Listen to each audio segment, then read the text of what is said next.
diduga oleh orang-orang Mekah pada zamannya itu bahwa Nabi itu diduga bukan membawa agama baru, tapi dia ingin mengembangkan sekte baru dalam agama Nasrani.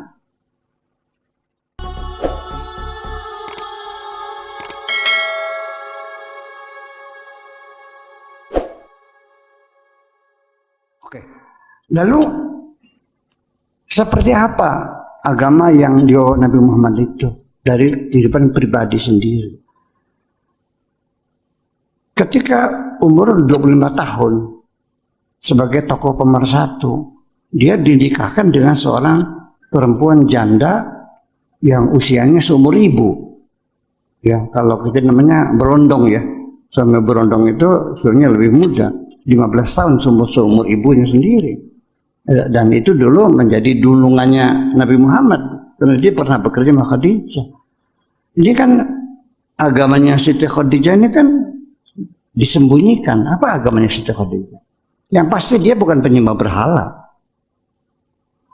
Yang pasti dia bukan Yahudi. Agamanya apa? Tetapi kalau kita lihat dari pernikahannya dengan Nabi Muhammad tidak pernah berpoligami. Ya. Di Jazirah Arabia, Yahudi berpoligami. Penyembah berhala, musyrikin juga berpoligami.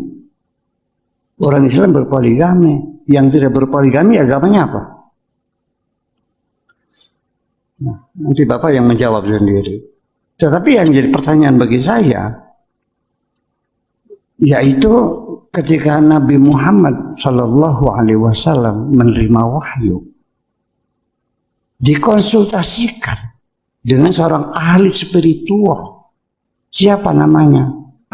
Waraqah bin Nawfal, seorang pendeta. Nabi Muhammad, Nabi kita, mengkonsultasikan wahyu itu dengan seorang pendeta. Jadi Khadijah ini siapa sebetulnya? Ini jadi masalah. Ini sebetulnya ada yang disembunyikan. Ada yang disembunyikan. Ya. Jadi silakan kesimpulkan saja agamanya apa. Tidak mau dimadu dan mengkonsultasikan wahyu itu dengan seorang pendeta. Jadi agamanya apa? Kemudian juga ketika sahabat-sahabat Nabi Muhammad itu ditindas, diintimidasi oleh orang-orang Quraisy di situ, terpaksa harus diungsikan, dihijrahkan, diamankan. Kemana? Ke Habasyah, kepada orang-orang Nasrani. Kemudian apa yang terjadi? Mereka dihormati di situ. Ada apa sesungguhnya ini? Nanti kalau sudah habis waktu supaya saya fokus menyampaikan ini, saya tidak melihat jam lagi. Tolong dikasih tahu 5 menit sebelum ini tidak kasih tahu, biar saya bisa fokus. Nah kemudian lagi kita lihat bahwa ketika Nabi Muhammad itu bisa menaklukkan kota Makkah, idza jaa nasrullahi wal fath wa ra'aita an-nasa yadkhuluna fi dinillahi afwaja fasabbih bihamdi rabbika wastaghfirhu innahu kana tawwaba.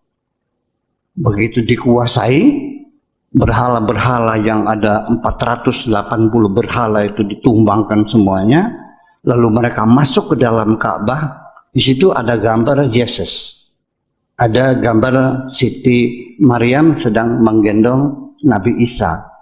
Begitu mereka akan menghapus gambar Isa dengan Siti Maryam itu, kata Nabi mengatakan gambar ini biarkan saja, jangan dihapus.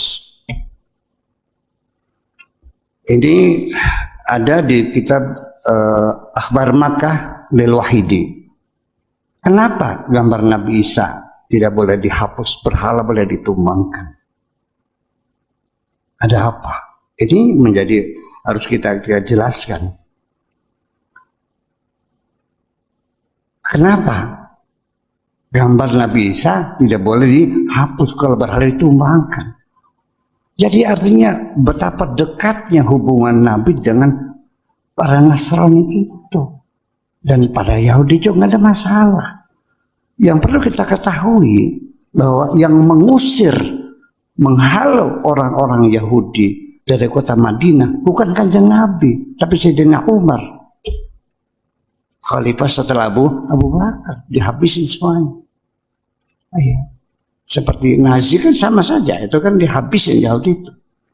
Bangsa yang tidak pernah punya tanah air, terlunta-lunta, baru sekarang punya negara Israel, gitu.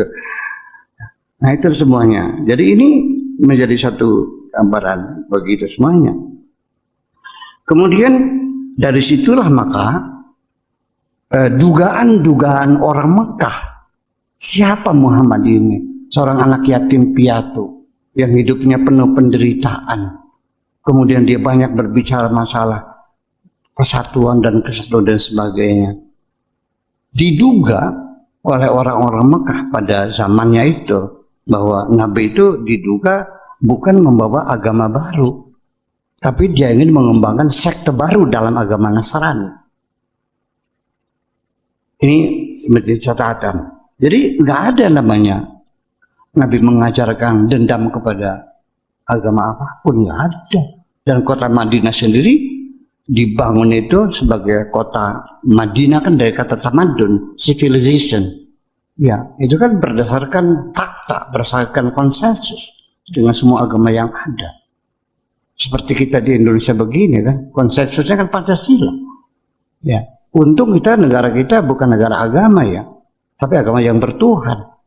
Kalau negara beragama itu sangat efektif sekali dan sangat menguntungkan sekali seorang diktator untuk melaksanakan kediktatorannya, karena semua keputusan agama yang tidak bisa dibantah.